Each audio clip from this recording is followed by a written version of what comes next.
जय गोपी जन वल्लभ गिरिवरधारी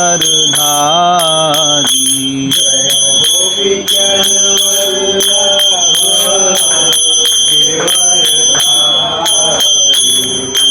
यशोदानंदन ब्रज जन रंजन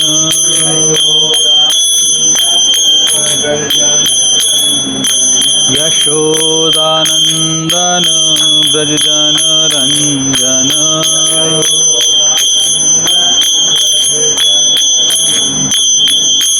यमुना तीरावनचारी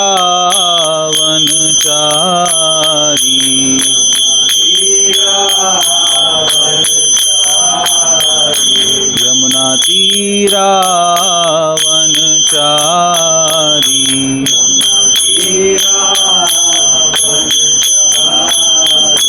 जय राधा माधव कुंज बिहारी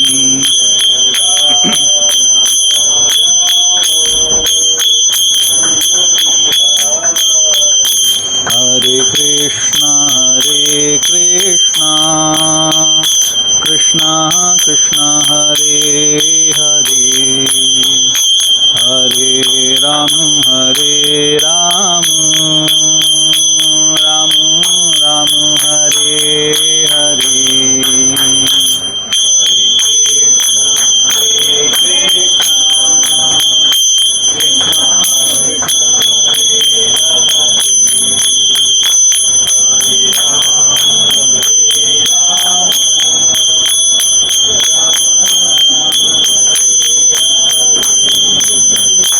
हरे कृष्णा कृष्णा कृष्णा हरे हरे हरे राम राम राम हरे हरे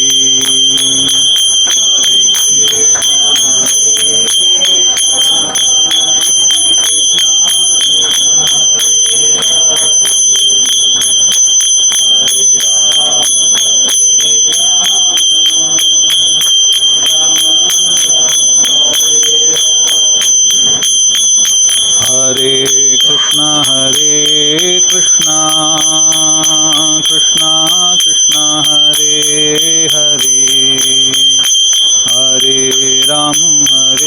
राम राम राम हरे हरे हरे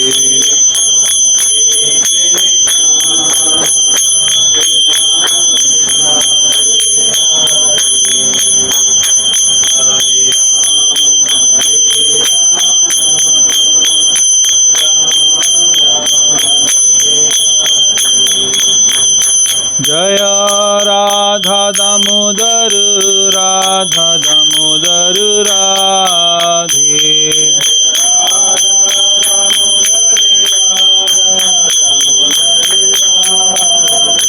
जय राधा गोपीनाथ राधे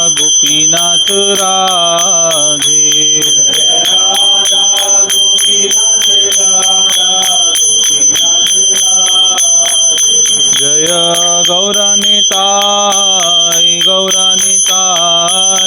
गौरानिताय जय गौरानिताय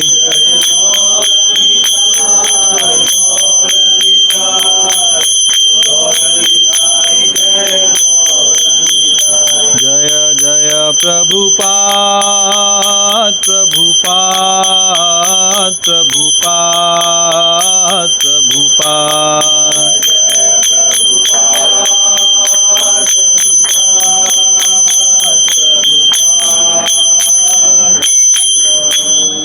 सब लोग प्रणाम करेंगे। जय Om Vishnupad Paramahamsa Parivrajakacharya Ashtottarashata his divine grace A C Bhakti Vedanta Swami Shri Prabhupada की जय Om Vishnupad Paramahamsa Parivrajakacharya Ashtottarashata his divine grace Bhakti Siddhanta Saraswati Goswami Prabhupada महाराज की अनंत कोटि वैष्णव वृंद की नामाचार्य शहरदास ठाकुर की प्रेम से कहो श्री कृष्ण चैतन्य प्रभु नित्यानंद श्री अद्वैत गदाधर श्रीवासादि गौर भक्त वृंद की श्री श्री राधा कृष्ण गोप गोपीनाथ श्याम कुंड राधा कुंड गिरी गोवर्धन धाम की मथुरा वृंदावन धाम की पुरुषोत्तम क्षेत्र जगन्नाथपुरी धाम की श्री श्री जगन्नाथ बलदेव सुभद्रा मैया की गंगा माई की जमुना माई की भक्ति देवी की तुलसी महारानी की संवेद भक्त वृंद की समस्त कथित भक्तों की जय जयकार हो।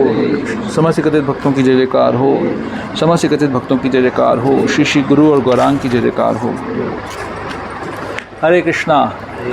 सबका स्वागत है साप्ताहिक रविवार कार्यक्रम में।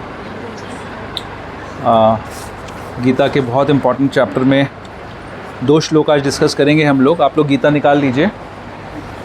ओम नमो भगवते वासुदेवाय।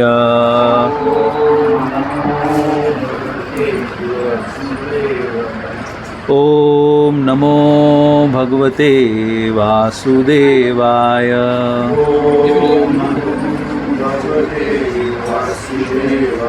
ओम नमो भगवते वासुदेवाय।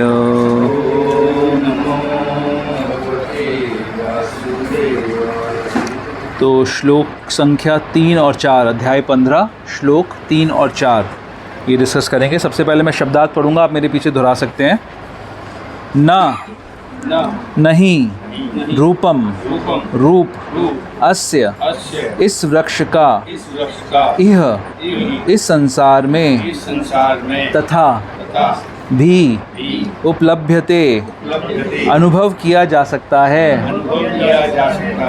न कभी नहीं अंतः अंत न कभी नहीं च भी आदि प्रारंभ न कभी नहीं च भी संप्रतिष्ठा नीव अश्वत्थम अश्वत्थ वृक्ष को एनम इस सुविरूढ़ अत्यंत दृढ़ता से मूलम जड़ वाला असंग शस्त्रेण विरक्ति के हथियार से दृढ़ेन दृढ़ छित्वा काट कर ततः तत्पश्चात पदम स्थिति को तत् उस परिमार्गितव्यम खोजना चाहिए यस्मिन जहाँ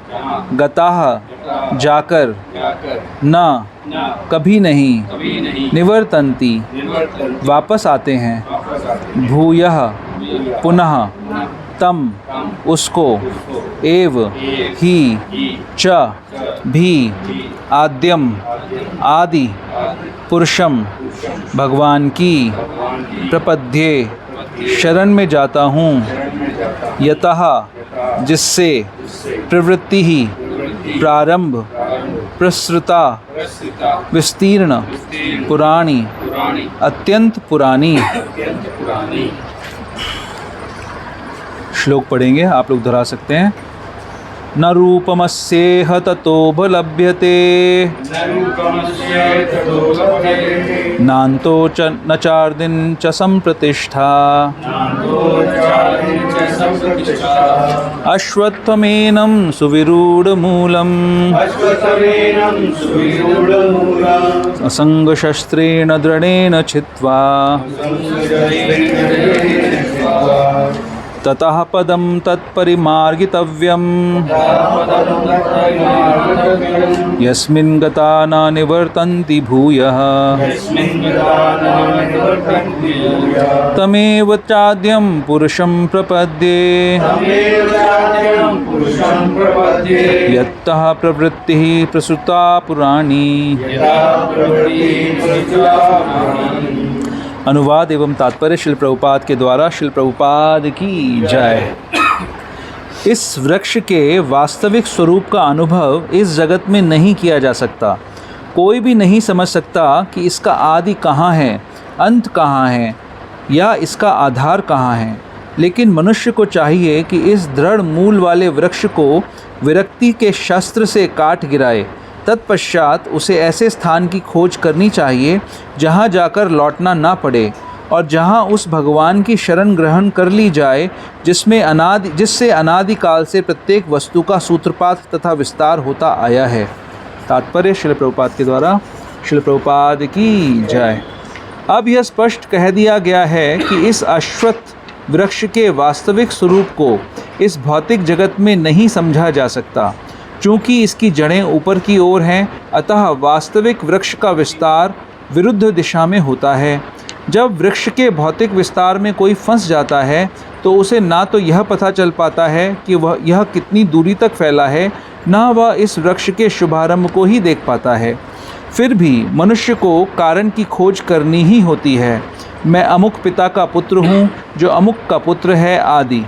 इस प्रकार अनुसंधान करने से मनुष्य को ब्रह्मा प्राप्त होते हैं जिन्हें गर्भोदकशाही विष्णु ने उत्पन्न किया। इस प्रकार अंततः भगवान तक पहुँचा जा सकता है जहाँ सारी गवेषणा का अंत हो जाता है। मनुष्य को इस वृक्ष के उद्गम परमेश्वर की खोज ऐसे व्यक्तियों की संगति द्वारा करनी होती है जिन्हें उस परमेश्वर का ज्ञान प्राप्त है। इस प्रकार ज्ञान से मनुष्य धीरे धीरे वास्तविकता के इस छद्म प्रतिबिंब से विलग हो जाता है और संबंध विच्छेद होने पर वह वास्तव में मूल वृक्ष में स्थित हो जाता है। इस प्रसंग में असंग शब्द अत्यंत महत्वपूर्ण है, क्योंकि विषय भोग की आसक्ति तथा भौतिक प्रकृति पर प्रभुता अत्यंत प्रबल होती है। अतएव प्रामाणिक शास्त्रों पर आधारित आत्मज्ञान की विवेचना द्वारा विरक्ति सीखनी चाहिए और ज्ञानी पुरुषों से श्रवण करना चाहिए। भक्तों की संगति में रहकर ऐसी विवेचना से भगवान की प्राप्ति होती है। तब सर्वप्रथम जो करणीय है वह है भगवान की शरण ग्रहण करना। यहाँ पर उस स्थान पद का वर्णन किया गया है जहाँ जाकर मनुष्य इस छद्म प्रतिबिंबित वृक्ष से कभी वापस नहीं लौटता।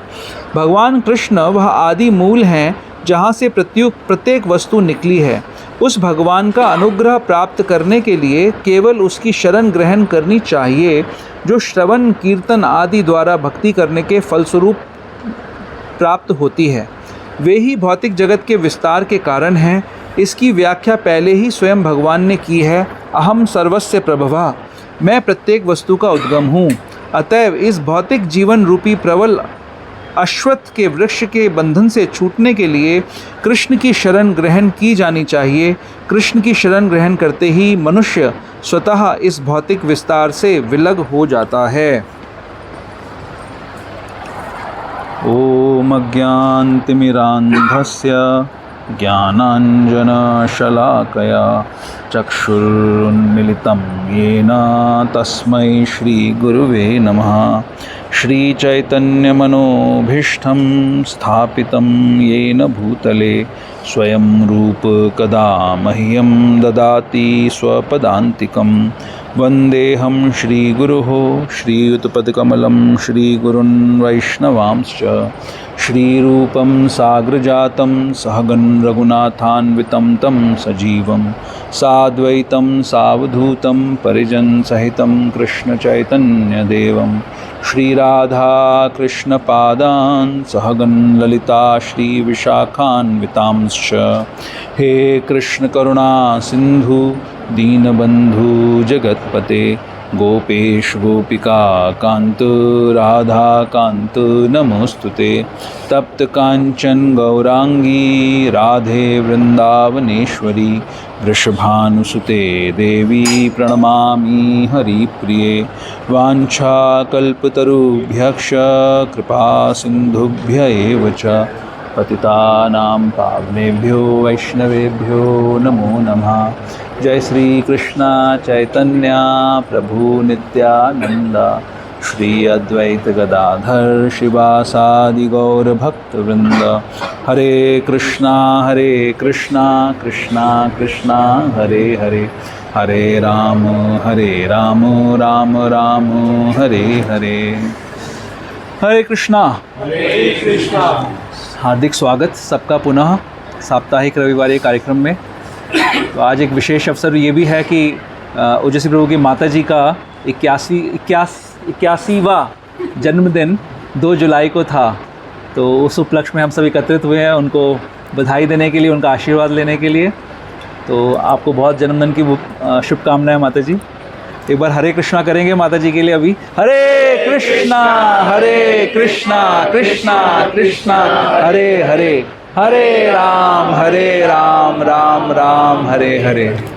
और आज एक विशेष अतिथि मनीषा माता जी, पहली बार है ना, फाइनली आते नहीं आ पाती नहीं, आज आ गई फाइनली। और एक और आप पहली, हाँ, उषा माता जी।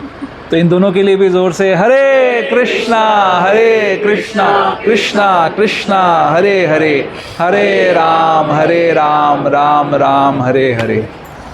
तो स्वागत है। बड़ा सुंदर डिस्कशन चल रहा है गीता का। हम लोग 15वां अध्याय डिस्कस कर रहे हैं, उसका 3-4 श्लोक डिस्कशन हो रहा है। तो चर्चा को बढ़ाने से पहले थोड़ी सी भूमिका, जो लोग नए हैं या रिवीजन के लिए कि हम क्या डिस्कस कर रहे हैं इस समय। तो आप सभी जानते हैं कि महाभारत का युद्ध की भूमिका है। कौरव और पांडव युद्ध के लिए तैयार हैं, युद्ध भूमि पे एकत्रित हैं दोनों सेनाएं, कौरवों की और पांडवों की, और युद्ध के शंख भी बज चुके हैं। युद्ध करने के लिए एकदम उत्साहित हैं सब लोग। और अर्जुन भगवान को निवेदन करते हैं कि मुझे युद्ध भूमि के मध्य में जाकर देखना है कि कौन कौन लोग युद्ध करने के लिए आए हैं। और भगवान उनके रथ को युद्ध स्थल के मध्य में स्थापित करते हैं और वो दर्शन करते हैं कि कौन कौन युद्ध करने आए हैं। और अपने पितामह गुरुजनों को, सगे संबंधियों को देखकर अर्जुन भ्रमित हो जाते हैं। जो अभी तक उत्साहित थे युद्ध करने के लिए, उनके मन में संशय उत्पन्न होता है कि ये युद्ध करने से मुझे आनंद की प्राप्ति नहीं होगी। इनफैक्ट मैं पाप का काम करूँगा अगर मैं युद्ध करूँगा, तो जिससे मुझे दुख की प्राप्ति होगी।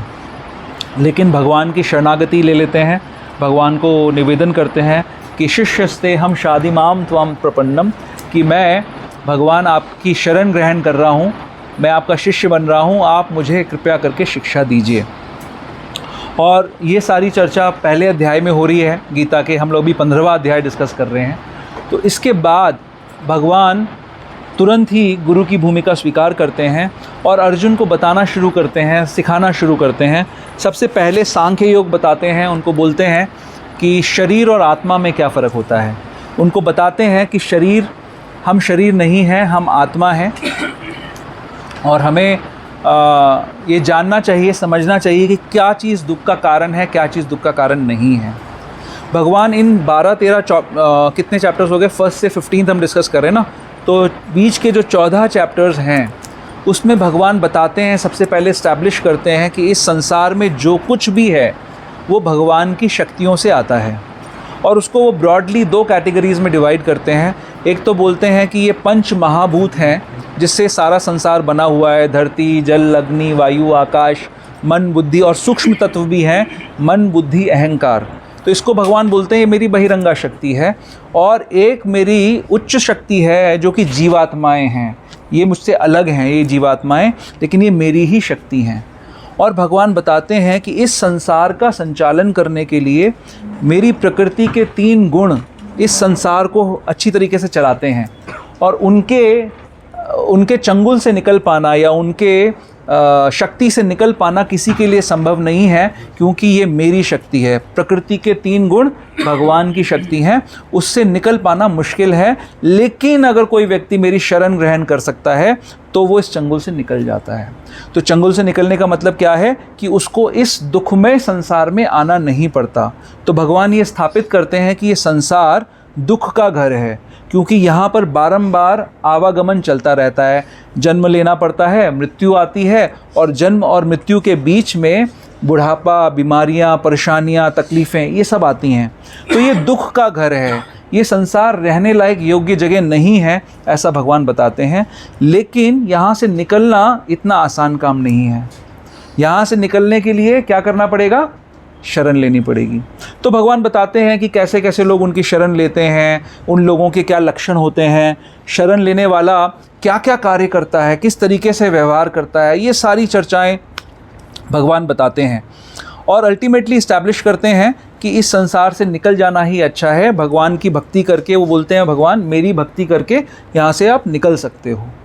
तो गीता में 18 चैप्टर्स हैं। फर्स्ट 6 चैप्टर्स कर्मयोग बोलते हैं, बीच के 6 चैप्टर्स भक्ति योग बोलते हैं और लास्ट के 6 चैप्टर्स को ज्ञान योग बोलते हैं। तो अभी हम लोग लास्ट के 6 चैप्टर्स में डिस्कशन कर रहे हैं, यानी ज्ञान योग की चर्चा कर रहे हैं।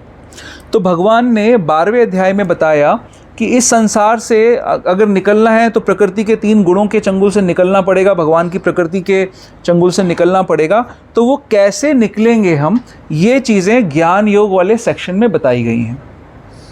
तो ज्ञान योग का भी जो 6 चैप्टर्स हैं उसमें से 2 चैप्टर हम लोग डिस्कस कर चुके हैं। ये कुछ हाँ क्या हुआ? आपकी आवाज़ कहाँ नहीं जा रही है? अब ठीक है, आ रही है ना? मैंने सोचा कि आ ही नहीं रही लाइट, क्या चक्कर। ओके, तो ज्ञान योग के 6 चैप्टर्स में से 2 चैप्टर्स हम डिस्कस कर चुके हैं, यानी कि 13वें अध्याय के अंदर 6 चीज़ों के बारे में, 6 विषयों के बारे में अर्जुन प्रश्न पूछते हैं कि क्षेत्र क्या है, क्षेत्रज्ञ क्या होता है, ज्ञान क्या होता है, ज्ञेय क्या होता है, प्रकृति क्या होता है, पुरुष क्या होता है।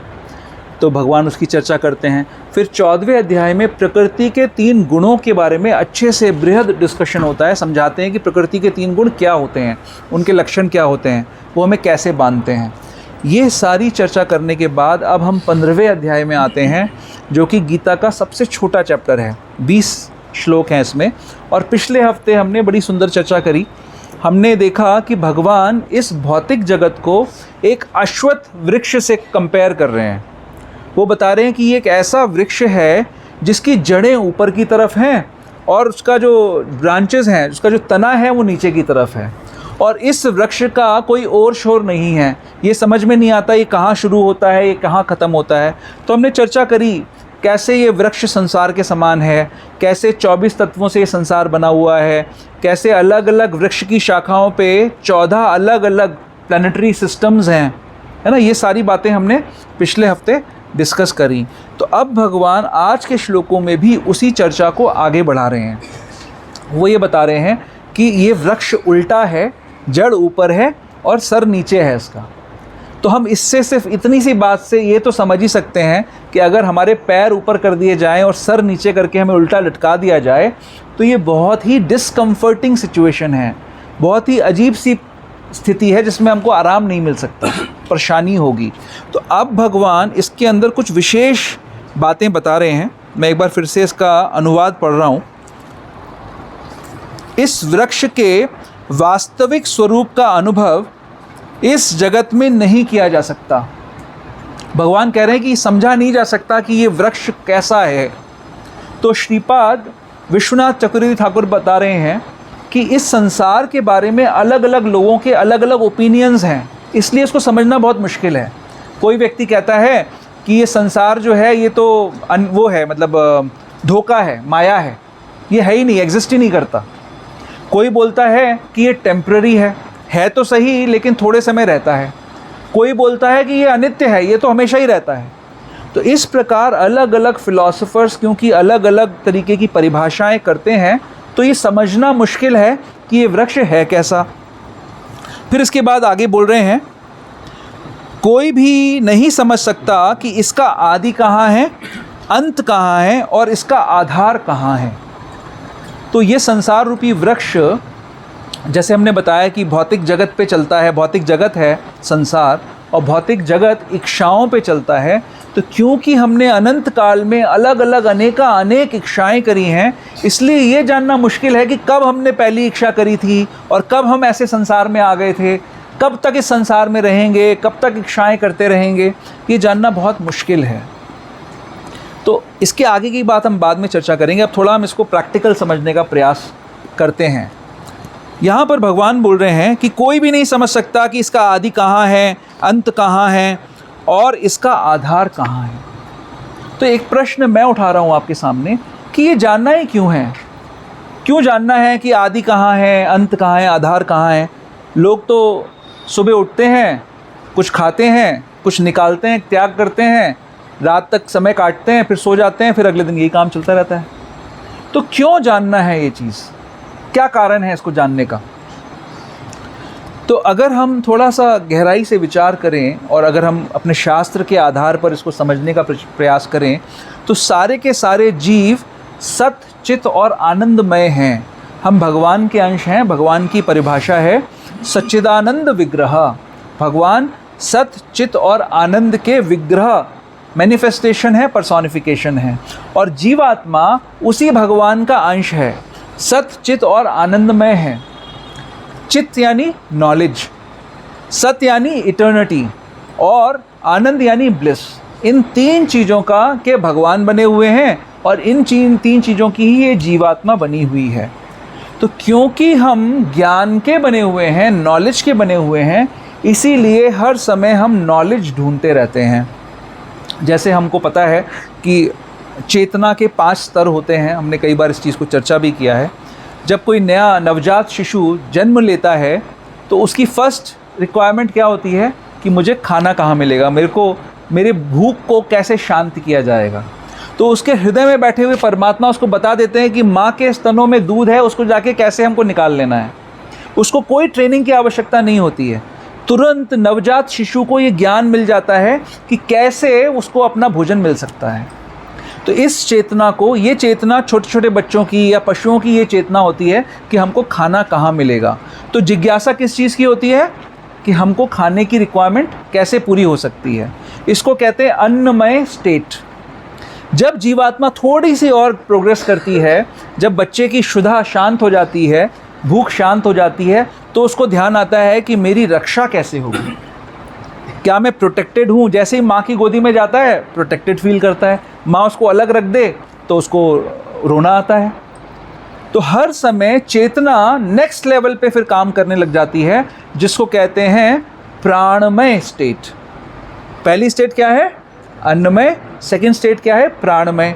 तो प्राणमय स्थिति में जब चेतना होती है तब ये ढूंढती है कि मुझे रक्षा कहाँ मिलेगी, किस जगह पर मुझे रक्षा मिलेगी, कौन मुझे रक्षा दे सकता है, किससे मुझे खतरा है। इस स्टेज पे ही काम करता है। तीसरी स्टेट क्या है?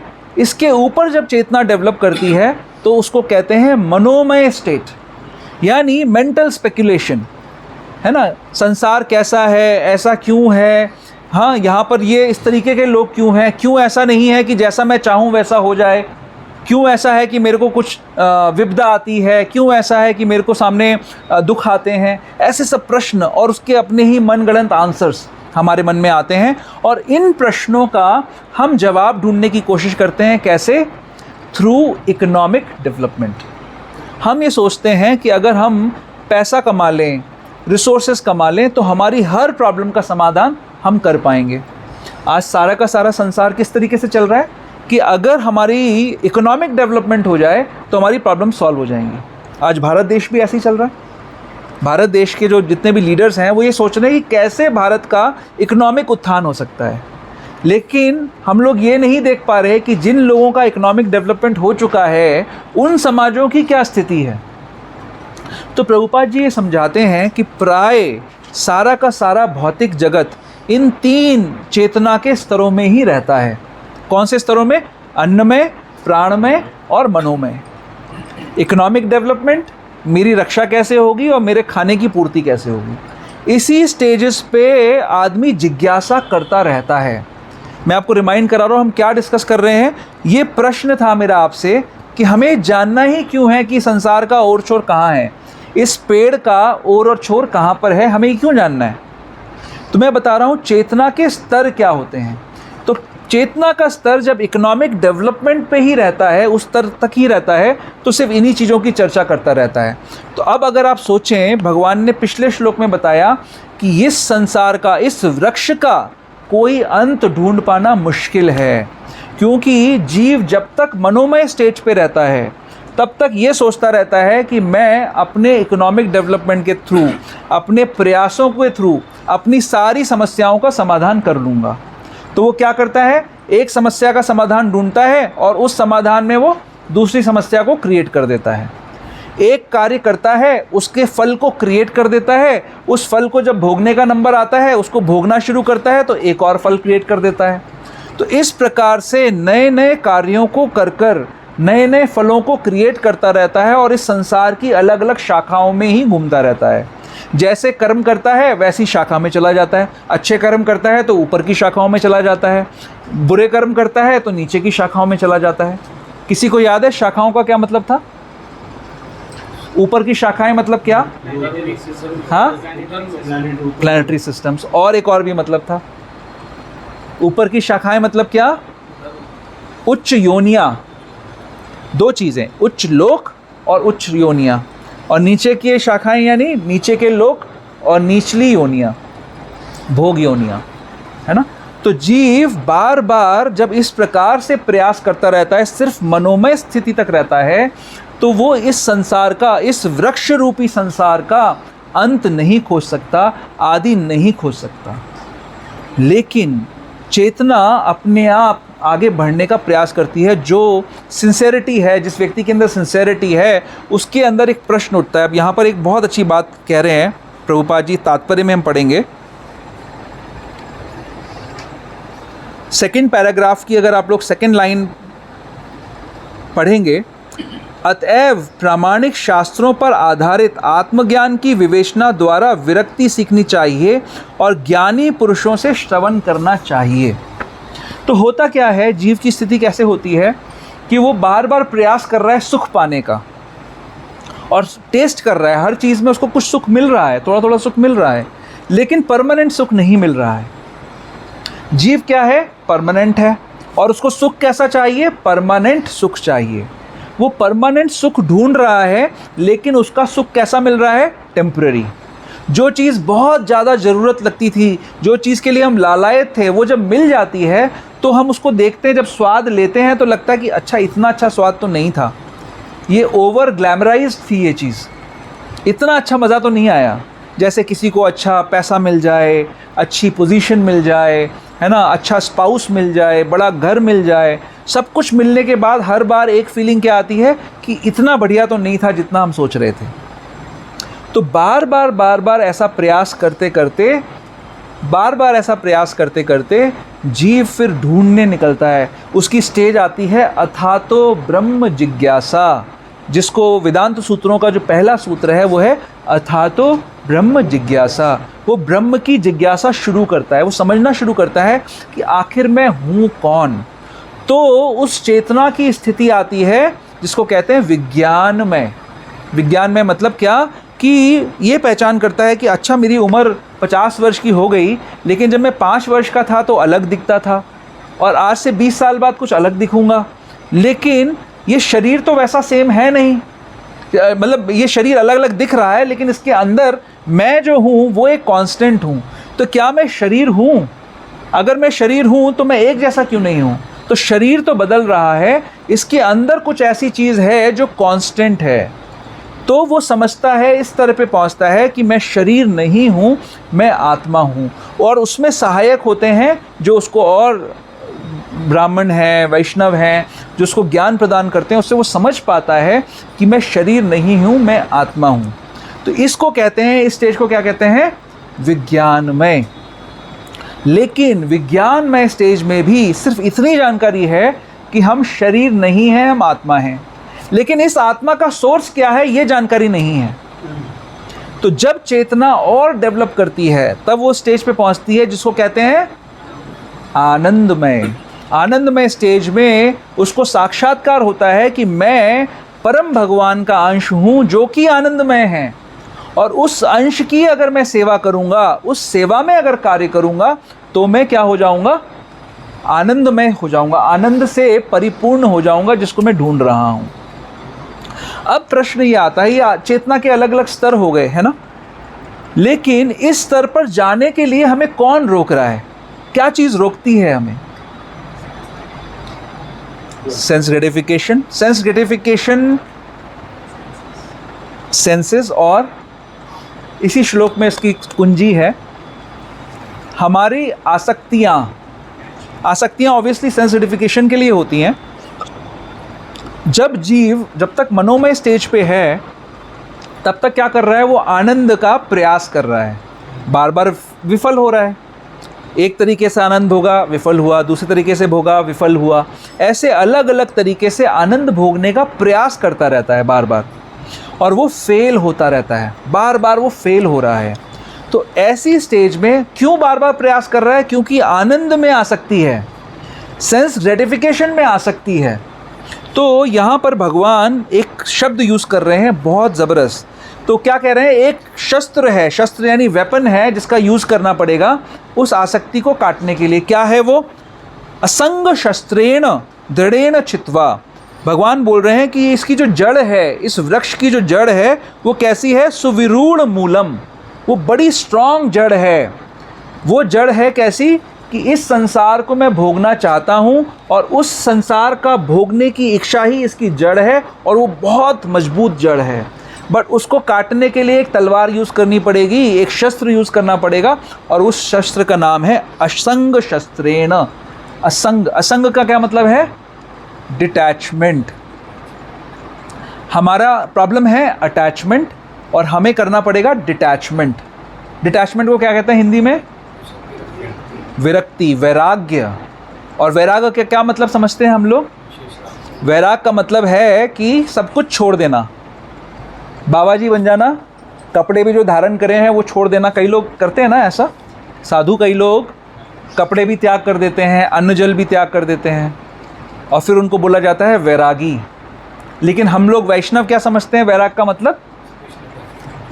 वैराग, राग यानी अटैचमेंट, और द्वेष माने एनवी। तो ये संसार सारा का सारा राग और द्वेष के पेंडुलम में घूमता रहता है। कभी राग कभी द्वेष, कभी राग कभी द्वेष, कभी भोग कभी त्याग।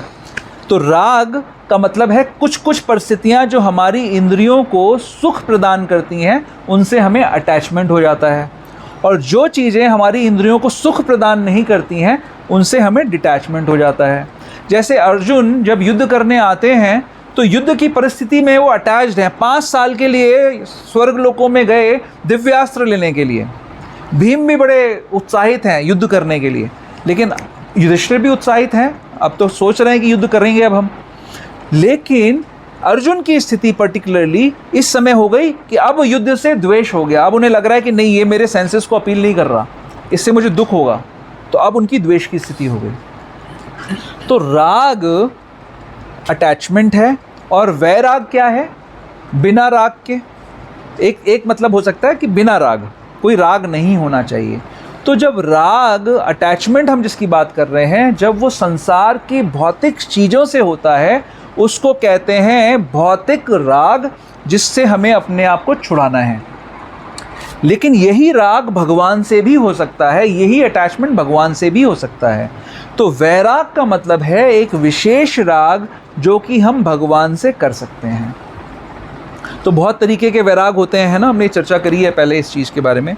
जैसे एक होता है फल्गु वैराग्य, एक होता है मरकट वैराग्य, और एक होता है युक्त वैराग्य। भक्तों की स्थिति कैसी है? भक्तों की स्थिति है युक्त करने वाली। अभी युक्त कर रहे हैं, वैराग अभी बाकी है। वैराग होगा कभी किसी दिन आके, है ना। पिछले हफ्ते हम डिस्कस कर रहे थे इस बात को। क्या होता है मरकट वैराग्य? क्या होता है? मरकट का मतलब होता है बंदर। तो बंदर देखने में वैरागी लगता है, जंगल में रहता है, अपना कोई घर नहीं है, पेड़ पे रहता है, कंद मूल खाता है ना। तो उसको, उसका जीवन बिल्कुल सादा जीवन है। सादा जीवन, उच्च विचार नहीं है बस। बंदर के विचार उच्च नहीं है, वो किसी के साथ भी भोग कर सकता है। तो हम चाहते हैं सादा जीवन, उच्च विचार। तो मरकट वैराग्य का क्या मतलब है? जो देखने में वैराग जैसा लगता है लेकिन वैराग नहीं है, उसमें भोग छुपा हुआ है कहीं पे। तो बंदर क्या काम करता है? वो भोग का काम करता रहता है, तो उसका भोग, उसका वैराग्य असली वैराग्य नहीं है। फल्गु वैराग्य क्या होता है? वो भी वही चीज़ है कि जो देखने में वैराग जैसा लग रहा है। बिहार में नदी है फल्गु, जो देखने में ऐसा लगता है कि सूखा हुआ है, जल नहीं है उसमें, लेकिन जब आप उसमें अपना पैर डालोगे तो उसमें आपको पानी की धारा महसूस होगी। तो वो नदी बह रही है लेकिन देखने में लगेगा नहीं बह रही है। तो फल्गु वैराग्य का बड़ी अच्छी परिभाषा रूप गोस्वामी दे रहे हैं। अनासक्तस्य विषयान यथारहम उपयुञ्जतः निर्बंध कृष्ण संबंधे युक्तं वैराग्यम उच्यते प्रापंचिकतया बुद्धिया हरि संबंधी वस्तुना मुमुक्षुभि परित्यागो वैराग्यम फल्गु कथ्यते। रूप गोस्वामी कह रहे हैं कि जो चीज़ें भगवान की सेवा में इस्तेमाल की जा सकती हैं उनका त्याग करना, उनको यूज़ नहीं करना, उनको अस्वीकार करना, ये एक फल्गु वैराग्य है। और युक्त वैराग्य क्या है? अनासक्तस्य विषयान, विषयों से बिना आसक्ति के, यथाहरम उपयुञ्जता, हर वस्तु को भगवान की सेवा में उपयोग करना, निर्बंध कृष्ण संबंधे, कृष्ण की सेवा में यूज़ करना, युक्तम वैराग्यम उच्यते, बिना किसी अटैचमेंट के उन चीज़ों को भगवान की सेवा में यूज़ करना, इसको कहते हैं युक्तम वैराग्यम उच्यते। तो हमने प्रॉब्लम क्या एस्टैब्लिश करी कि इस संसार में मोस्टली लोगों की स्थिति है अन्नमय, प्राणमय, मनोमय। और ये सारे के सारे लोग कैसे हैं? जो आसक्त हैं इंद्रिय विषयों से, इस संसार को भोगने से, और इस कारण से ये हायर स्टेजेस पे नहीं पहुंच पा रहे हैं। कौन सी हायर स्टेजेस? विज्ञान में और आनंद में। तो इनके लिए शस्त्र यूज़ करना पड़ेगा, वैराग्य का, विरक्ति का, असंगेन शस्त्रेण। तो भगवान कह रहे हैं वैराग रूपी शस्त्र से इस अटैचमेंट को काटो। तो क्या करो? वैराग का क्या मतलब बताया? वैराग करना पड़ेगा, यानी विशेष राग करना पड़ेगा, यानी अपनी हर चीज़ जो हमारे पास हर वस्तु है उसको भगवान की सेवा में यूज़ करना पड़ेगा। तो आजकल आप लोगों ने सुना होगा कि बहुत सारा अलग अलग कंट्रीज़ में डिपोर्टेशंस चल रहे हैं, है ना। यूरोप में स्पेशली बहुत बड़ी मुहिम चल रही है। जो यूरोपीय लोग हैं वो स्पेशली एक मुहिम चला रहे हैं कि जितने भी इमिग्रेंट्स हैं उनको बाहर निकाला जाए। क्यों हुआ ऐसा? क्या किया इमिग्रेंट्स? इमिग्रेंट्स किसको कहते हैं? प्रवासी, जो वहाँ के हैं नहीं, बाहर से कहीं से आए हैं। तो क्या किया इमिग्रेंट्स ने? आप लोग एक कहानी सुनाता हूँ, बहुत सुंदर, पता है कईयों को, मैंने सुनाई है पहले। प्रवासी का शब्द आया तो सूरत की कहानी आ जाएगी। तो ईरान के लोग, पारसी लोग जो थे, उनको निकाला गया ईरान से, पर्सिया से निकाला गया, पर्शिया से, क्योंकि वहाँ पर मुस्लिमों ने अपना अटैक कर दिया। और वो लोगों ने आकर शरण ली भारत के तट पर आकर। तो सूरत के तट पर वो लोग पहुँचे, उनका राजा पहुँचा, और जब वो आए इसकी जानकारी सूरत के राजा को दी गई, गुजरात के राजा को दी गई। तो गुजरात के राजा ने एक दूध का भरा हुआ, लबालब भरा हुआ ग्लास इस पर्शियन राजा को भेजा। और उसने क्या किया कि उस ग्लास में कुछ किया और वापस से उसको भेज दिया सूरत के राजा के पास। तो सूरत के राजा ने जब उसको टेस्ट किया या किसी से टेस्ट कराया तो वो मीठा था दूध। पहले जो उसने भेजा था वो फीका दूध भेजा था, और अब की बार मीठा दूध वापस आया था। तो सूरत के राजा ने संदेश ये भेजा कि हमारा राज्य लबालब भरा हुआ है इस दूध के ग्लास की तरह, इसमें स्थान नहीं है आप लोगों के लिए, तो कृपया आप कहीं और आश्रय ढूंढें। तो पर्शिया के राजा ने जब वापस उसको भेजा तो उसमें 1 चम्मच शक्कर मिला के भेजी। उसने बोला कि जिस प्रकार इस लबालब भरे हुए ग्लास में शक्कर मिल जाएगी और कुछ आगे ज़्यादा स्थान नहीं चाहिए होगा, इसी प्रकार हम भी आपके राज्य में ऐसे ही मिल जाएंगे, तो कृपया करके हमें आश्रय प्रदान करिए। तो वो लोग आज भी, पारसी लोग जो हमारे भारत के समाज में बिल्कुल ऐसे रहते हैं, सबसे ज़्यादा उन्नतिशील हैं, सबसे ज़्यादा हर चीज़ में हेल्प करने वाले हैं, और कभी उनका नाम किसी गलत काम में नहीं आएगा, आप देखेंगे, है ना। तो आज भी वो भारत के समाज में कैसे रह रहे हैं? जैसे दूध में शक्कर रहती है वैसे रह रहे हैं। आजकल जो प्रवासी जा रहे हैं अलग अलग देशों में, यूरोप में, और वो लोग क्या कर रहे हैं? वो क्या चाह रहे हैं कि जो मूल निवासी है उनको प्रवासी करना चाहते हैं वो लोग। हाँ, वो ये चाह रहे हैं कि इनको निकालो यहाँ से, है ना। तो जो भारत में जो लोग आए, उन्होंने क्या स्पेशल क्वालिटी क्या थी उनकी? उन्होंने शरण ग्रहण करी। यहाँ जो लोग थे उनकी शरण ग्रहण करी, उनके अनुकूल हो गए। तो भगवान यहाँ पर कह रहे हैं इस श्लोक के अंदर कि आपको ऐसा स्थान ढूंढना है जहाँ से वापस ना आना पड़े। अगर वापस आओगे तो प्रॉब्लम क्या है? ये संसार है दुखालयम अशाश्वतम, यहाँ आओगे तो दुख के घर में फिर आ जाओगे। लेकिन जीव को चाहिए क्या? उसको परमानेंट आनंद चाहिए। तो परमानेंट आनंद जहाँ मिलता हो, जहाँ से वापस ना आना हो, उस जगह चले जाओ। बट वहाँ जाने के लिए क्या करना पड़ेगा?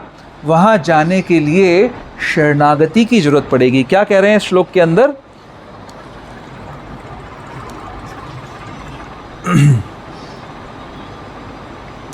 तमेव चाद्यम पुरुषम प्रपद्ये। प्रपद्ये, प्रपद्ये मतलब प्रपत्ति मतलब शरण ग्रहण करनी है। तो आपको उस परम पुरुष की शरण ग्रहण करनी पड़ेगी। तो शरणागति का मतलब क्या है? शरणागति का मतलब है अनुकूलस्य संकल्पः प्रतिकूलस्य वर्जनम, रक्षीति विश्वासो गुप्तृत्वेन वर्णम तथा आत्मनिक्षेप कार्पण्य षड्विधा शरणागति। 6 लक्षण हैं शरणागति के। अनुकूलस्य संकल्पः, जो कुछ भी भगवान की भक्ति के अनुकूल है उसको करना होगा। यानी भगवान के धाम जाएंगे तो भगवान का जो मन है, भगवान जैसे रहना चाहते हैं, भगवान चाहते हैं कि जी मैं पीताम्बरधारी हूँ, है ना। हम बोलेंगे नहीं, आपको हम जीन्सधारी बनाना चाहते हैं, चलेगा? नहीं चलेगा। अनुकूलस्य संकल्पः प्रतिकूलस्य वर्जनम, जो भगवान की भक्ति के प्रतिकूल है उसको स्वीकार नहीं करना। भगवान बोलेंगे मेरे को तो लूची पूड़ी अच्छी लगती है, आप बोलोगे नहीं हम तो पिज़्ज़ा खिलाएंगे आपको, है ना। पिज़्ज़ा पास्ता, क्या बोलते हैं? पिज़्ज़ा पास्ता नरक का रास्ता। ऐसा सुना है मैंने। हाँ, हमारे भक्त, हाँ यहाँ पास्ता। अच्छा अच्छा, फिर तो गड़बड़ हो गई, कुछ और ढूंढते हैं। तो अनुकूलस्य संकल्पः प्रतिकूलस्य वर्जनम। अनुकूलस्य संकल्पः मतलब हर डिसीजन में, हर जीवन के हर अंग में हमें ये ध्यान रखना है कि ये कार्य करने से क्या मेरी भक्ति बढ़ेगी या घटेगी। अगर भक्ति घटेगी तो उसको छोड़ देना है। अभी कल की बात है, मैं हिज होलिनेस राधा गोविंद स्वामी महाराज का एक छोटा सा क्लिप आया था। आई थिंक वो भेजा भी हमने, शायद भक्ति वृक्ष पे भेजा कि नहीं भेजा पता नहीं, रामा पे भेजा था, शायद भेजा था। तो उसमें महाराज एक as a matter of fact एक बात बोल रहे हैं, 1 मिनट की क्लिप है। वो क्या बोल रहे हैं कि इस संसार को कहते हैं मृत्यु जगत। मर्त्य, मर्त्य का मतलब है जो मर जाने वाला है, यानी सबको मरना है थोड़े समय में, और बोलते हैं थोड़े समय में सबको मर जाना है। लेकिन सारा का सारा संसार हर समय सिर्फ एक ही चीज़ का प्रयास कर रहा है कि और ज़्यादा कैसे धन कमाया जाए। धन कमाने की होड़ में लगा हुआ है। और क्यों लगा हुआ है? क्योंकि उसको लग रहा है धन कमाने से, वही कौन सी वाली स्टेज आ गई, 3 कौन सी स्टेज पे है जो धन कमाने वाली वृत्ति पे है? मनोमय स्टेज पे है। तो कह रहे हैं सारा संसार लगा पड़ा है धन कमाने की स्थिति में, लेकिन सबको मर जाना है। तो अनुकूलस्य संकल्प प्रतिकूलस्य वर्जनम क्यों नहीं हो पाता? क्यों हम भक्ति के अनुकूल कार्य नहीं कर पाते और प्रतिकूल कार्यों को रोक नहीं पाते? क्योंकि हमें लगता है कि धन कमाना ही जीवन का लक्ष्य है। अगर हम 1 मिनट के लिए सोचें कि हमको ये सच में थोड़े समय में छोड़ना पड़ेगा, बहुत थोड़े समय में हमको सब कुछ छोड़ना पड़ेगा, तो क्यों ना हम भगवान पे, उस भगवान पे निर्भर हो जाएं और उस भगवान की भक्ति के अनुकूल जो कार्य हैं उनको करें और जो प्रतिकूल है वो ना करें, ताकि एक चीज़ का एश्योरेंस तो मिले कि जब शरीर छोड़ेंगे तो वापस इस संसार में नहीं आएंगे। क्यों, ऐसा क्या मुश्किल है? तो महाराज उसको कहते हैं, क्योंकि शुद्ध वैष्णव है, उनकी बात को सुन के एकदम लगता है हाँ ये बात तो सही है। मैं कहूँगा तो शायद आपको समझ नहीं आएगा, लेकिन वो कह रहे हैं तो समझ में आता है, हाँ ये बात तो सही है। हम क्यों नहीं कर रहे ऐसा? अनुकूलस्य संकल्प प्रतिकूलस्य वर्जनम। और आगे कितनी बढ़िया बात कही, रक्षिति इति विश्वासो, कि मैं तुम्हारी रक्षा करूंगा, भगवान मेरी रक्षा करेंगे, ये विश्वास रखो। कोई भक्त भुखमरी से आज तक नहीं मरा है, कोई नहीं मरा है आज तक। गुप्तत्वेन वर्णम तथा, तुम्हारा मेंटेनेंस भगवान करेंगे। भगवान कह रहे मैं तुम्हारा मेंटेनेंस करूंगा। गुप्तत्वेन वर्णम तथा आत्मनिक्षेप, अपने आप को पूरा शरणागत कर दो, जो कुछ है परस्पर सब कुछ अपना मुझ पे अर्पण कर दो। कार्पण्य, और दैन्यता का भाव रखो, ज़्यादा बुद्धि मत चलाओ, डेढ़ होशियारी मत करो, है ना। सिंपल रहो, simple living high thinking, simple living and high thinking. Simple living should be supported by high thinking. सिर्फ सिंपल लिविंग से हम बंदर बन जाएंगे, हमको हाई थिंकिंग भी रखनी पड़ेगी कि लक्ष्य क्या है हमारा। तो षड्विधा शरणागति, ये है शरणागति। सिर्फ ये कह देना कि जी मैं आपकी शरण में हूँ। भक्त लोग कई बार मिलते हैं, बोल देते हैं, मैं बोल दूंगा इनको, टोटा गोपीनाथ प्रभु, प्रभु मैं आपकी शरण में हूँ, लेकिन इनकी एक बात नहीं मानूंगा। फ़ायदा क्या ऐसी शरण लेने का? शरण का मतलब है कि आप जो भगवान और भगवान के भक्तों के द्वारा बताया हुआ मार्ग है उस पर चलिए। क्योंकि उसमें ही हमारे कल्याण का मार्ग है। मैं देखता हूँ भक्त लोग जब नए नए भक्ति में जुड़ते हैं, हमसे जुड़ते हैं, तो हर डिसीजन पूछ के करते हैं। फिर एक दिन ऐसा आता है कि वो बड़े हो जाते हैं, उस दिन से वो सब कुछ पूछना बंद कर देते हैं। पहले नहीं, उससे पहले एक स्टेज आती है, पहले वो गोली देना शुरू करते हैं। ऐसे पूछते हैं कि सही बात पता नहीं लगती है, तो हमारे मुंह से वो निकलवाते हैं जो सुनना चाहते हैं, और फिर धीरे से पूछना बंद कर देते हैं। लेकिन किसका उससे नुकसान हो रहा है? उन लोगों का नुकसान हो रहा है जो इस मार्ग पे नहीं चल पा रहे हैं। उनका नुकसान हो रहा है जो इसको चढ़ना चाहिए लेकिन नहीं चल पा रहे हैं। तो ये शरणागति का मार्ग है। शरणागति कोई एक एब्स्ट्रैक्ट सी चीज़ नहीं है कि एक शब्द है, कहीं पे एब्स्ट्रैक्ट में एक शब्द है, उसका प्रैक्टिकल एग्जीक्यूशन है। हमारा पूरा का पूरा समुदाय, हमारा पूरा का पूरा वैष्णव समाज, पूरी वैदिक संस्कृति शरणागति पे टिकी हुई है। कोई भी व्यक्ति इंडिपेंडेंट नहीं है।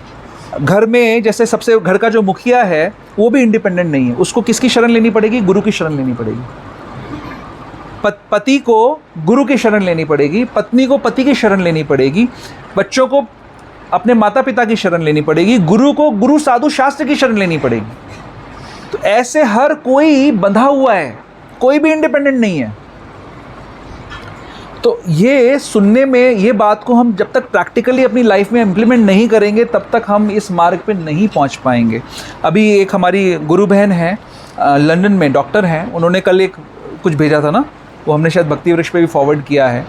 तो उन्होंने बताया कि उन्होंने एक वहाँ की मेडिकल जर्नल का एक पेज का कॉपी भेजा, जिसमें उन्होंने लिखा कि वहाँ के जो डॉक्टर्स हैं उनको उनके सीनियर्स एक्सप्लॉइट कर रहे हैं, सेक्सुअली एक्सप्लॉइट कर रहे हैं।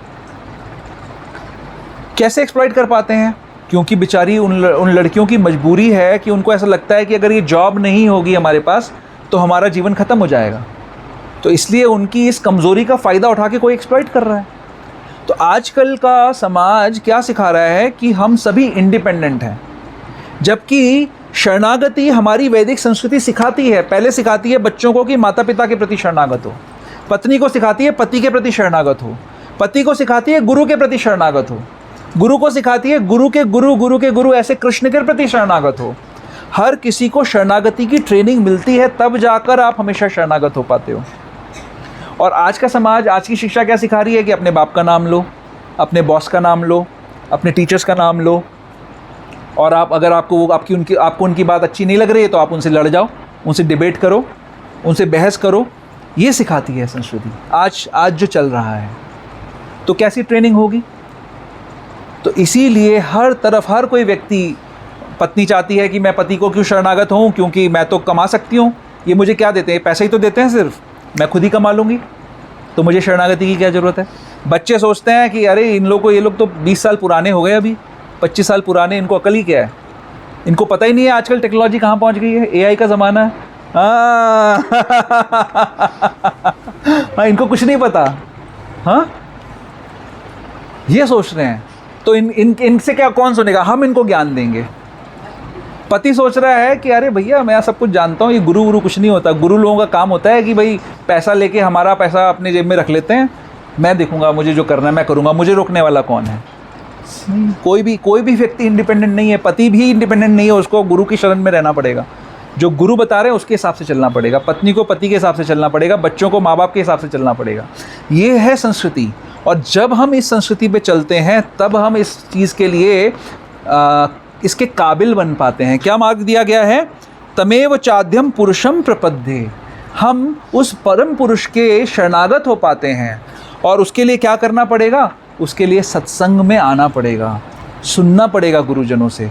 तो गुरुजनों के पास जब जाओगे तब वो बताएंगे आपको कि श्रद्धापूर्वक जब जाओगे, जब श्रद्धा होगी ऐसी, तब आपको बताएंगे कि भैया भजन क्रिया करो, है ना, किसी गुरु की शरण ग्रहण करो, भजन क्रिया करो। उससे आपके अनर्थ, जो भी नॉनसेंस आप कर रहे हो, सारे संसार में जो नॉनसेंस चल रहा है, उस नॉनसेंस से आप बच जाओगे। तब वो आपको पता लगेगा। अपनी मर्जी से हम कुछ नहीं पता कर सकते हैं। भगवान ने बोला है इसके अंदर, क्या है वो शरणागति का श्लोक? तद्विधि प्रणिपातेन परिप्रश्न सेवया उपदेक्षन्ति ते ज्ञानम ज्ञानिनस् तत्वदर्शिना। तद्विधि प्रणिपातेन, आपको प्रणिपात शरण लेनी पड़ेगी। ये विधि है। विधि क्या है? शरण ग्रहण करो। तद विधि प्रणिपातेन परिप्रश्न सेवया, और बड़ी ह्यूमिलिटी के साथ, दैन्यता के साथ में प्रश्न पूछो। समझो इन चीज़ों को, इन सिद्धांतों को समझो। परिप्रश्नेन सेव्या, और सेवा करो। परिप्रश्न से उपदेक्षन्ति ते ज्ञानम, और जिसने इस ज्ञान के रहस्य को समझ लिया है, आत्मसात कर लिया है, वो आपको बताएगा, सही तरीके से आपको समझाएगा। ज्ञानिनस तत्व दर्शना, उसने तत्व का दर्शन कर लिया है, वो आपको सिखाएगा। तो इसीलिए हमें इस पूरी साइंस को समझना है। भगवान कह रहे हैं ये अश्वत्थ वृक्ष है, इसका कोई और छोर किसी को पता ही नहीं है, पता भी नहीं लगेगा कभी भी, क्योंकि हमारी अनंत इच्छाएं हैं, भौतिक भोग करने की अनंत इच्छाएं हैं। उन अनंत इच्छाओं के द्वारा हम अनंत शरीर क्रिएट कर रहे हैं अपने लिए, और उस पेड़ की एक डाली से दूसरी डाली से तीसरी डाली पे हम कूदते जा रहे हैं। हम सोच रहे हैं कि हमको सेटिस्फैक्शन मिलेगा, लेकिन नहीं मिल सकता। इस संसार में संतुष्टि है ही नहीं, संतोष मिल ही नहीं सकता। तो क्या करा जाए? क्या सब कुछ छोड़ दिया जाए? क्या करा जाए? करना ये है कि हम अपनी जिस परिस्थिति में भगवान ने हमको जन्म दिया है, उस परिस्थिति को ज़्यादा बदलने का प्रयास करना निरर्थक है, मूर्खता है। ये जो शरीर आपको मिला है, जो परिस्थिति आपको मिली है, ये एक टेम्पलेट है। टेम्पलेट समझते हैं ना सब लोग? हाँ, जैसे एक खाली कैनवस है, क्या बोलते हैं उसको? स्लेट है, खाली स्लेट है। उसमें आप जैसे मर्जी रंग की चौक से आप अपना चित्र बना सकते हो, जैसे जैसी पिक्चर बना सकते हो, लेकिन उस स्लेट के अंदर ही बनानी पड़ेगी आपको। उस स्लेट के बाहर नहीं जा पाओगे, कितना भी प्रयास कर लो। थोड़ा बहुत ऊपर नीचे, थोड़ा बहुत उसे कॉर्नर पे घूम लोगे, ज़्यादा कुछ नहीं कर पाओगे। बट उस स्लेट में जितने सुंदर रंग भरोगे, उतना सुंदर आपका आगे का जीवन बन सकता है। और उस स्लेट को जितना बर्बाद करने की कोशिश करोगे, और ज़्यादा बर्बादी में जाओगे आगे। तो हमको ये करना है। हम सबको अपनी अपनी परिस्थितियाँ मिली हुई हैं। किसी को बहुत अच्छी चीज़ें लगता है मिल गई हैं, किसी को बहुत ख़राब मिल गई हैं, लेकिन चैतन्य महाप्रभु कहते हैं दीनेर अधिक दया करे भगवान। जो दीन है, जो दुखी है, जिसके जीवन में बहुत कष्ट है, वो बहुत भाग्यशाली है। वो बहुत भाग्यशाली है, क्योंकि वो साक्षात्कार कर रहा है कि संसार रहने लायक जगह नहीं है। तो वो इमीडिएटली अलर्ट हो जाता है। हम लोग जब बुक डिस्ट्रीब्यूशन करने के लिए जाते हैं, तो प्राय कई बार बहुत गरीब लोग होते हैं, वेंडर्स होते हैं, उनके पास पैसे नहीं होते हैं कुछ भी खरीदने के लिए, लेकिन उनके अंदर इच्छा होती है। उनकी आंखों में हम देख सकते हैं कि इसको लगता है कि ये सोच रहा है कि इसको अगर किताब मिल जाए तो कितना अच्छा होगा। उनके अंदर इच्छा होती है, उनको अंदर लगता है कि अगर मेरे पास समय होता तो काश मैं पढ़ पाता, लेकिन समय ही नहीं है। 24 घंटे काम कर रहे हैं बेचारे। आप किसी टैक्सी वाले को पूछिए तो बताएगा कि 12-13 घंटे तो कम से कम उसको टैक्सी चलानी पड़ती है, और जिस दिन टैक्सी नहीं चलाएगा उस दिन कुछ नहीं कमाएगा। हम लोग बहुत भाग्यशाली हैं, बहुत भाग्यशाली हैं। लेकिन अगर हमारे जीवन में भी थोड़े से कष्ट हैं, तो वो हमारा और भी बड़ा सौभाग्य है। कुंती महारानी बहुत इंटेलिजेंट थी, वो ऐसे मूर्ख नहीं थी। वो प्रे कर रही हैं, वो क्या कह रही हैं? भगवान, जब हमारे जीवन में कष्ट आते थे तो हम आपका दर्शन करते थे हमेशा। अब आज जब हमारे जीवन से कष्ट सारे जा रहे हैं, ये युद्ध जीत लिया मेरे बेटों ने, तो आप जा रहे हो। तो इससे तो अच्छा ये है कि हमारे जीवन में वो कष्ट आते रहें, ताकि हम आपका दर्शन तो कर पाएंगे। क्योंकि यही सार है, यही सार है कि अगर भगवत दर्शन हमें मिल रहा है तो वही हमारा जीवन परफेक्ट है, अदरवाइज तो यूजलेस है जीवन। क्योंकि भगवान के बिना का जो जीवन है वो सिर्फ निरर्थक प्रयास का जीवन है, सुख की खोज का जीवन है, जहाँ सुख नहीं मिलेगा। लेकिन जहाँ भगवान के साक्षात्कार वाला जीवन है, उसमें हर समय भगवान मिल रहा है, भले ऊपरी दृष्टि से दुख मिल रहा हो। तो यहाँ पर भगवान कह रहे हैं कि इस वृक्ष को आपको काटना पड़ेगा। इस वृक्ष को काट दो। वृक्ष का मतलब ही वो चीज़ है जिसको काटा जाए। तो ये संसार रूपी वृक्ष को काट दो। तो काट के कहाँ जाओ? काट के कहाँ जाओ? तो हमने पिछली बार डिस्कस किया था कि अगर ये वृक्ष, ऐसा वृक्ष तो कभी हमने देखा नहीं ना, कि जिसकी जड़ें ऊपर हों और सर नीचे हो। तो प्रभुपाद जी कहते हैं कि ऐसा वृक्ष नदी किनारे देखा जा सकता है, जहाँ पर नदी में उसका प्रतिबिंब पड़ता है। तो जब हमें कौन सा वृक्ष काटना है? इस प्रतिबिंब रूपी वृक्ष को काट देना है।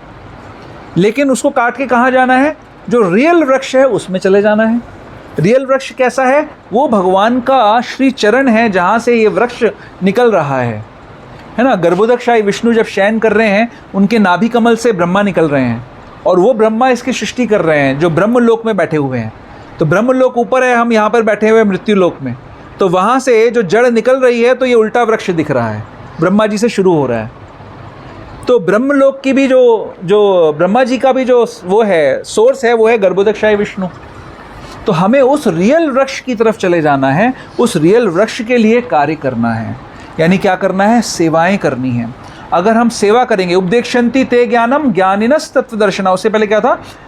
तद विधि प्रणिपाते न परिप्रश्ने न सेवया, सेवा करनी है। सेवा करने से ही ये जो शस्त्र है असंगेन, ये धार वाला बन जाएगा। नहीं तो अगर इसमें धार नहीं होगी तो ये अनासक्ति जो है, विरक्ति जो है, इसमें धार अगर लगानी है तो क्या करना पड़ेगा? सेवा करनी पड़ेगी। भगवान, हम सेवा के लिए ही बनाए गए हैं, भगवान की सेवा के लिए ही हमारा उदय हुआ है।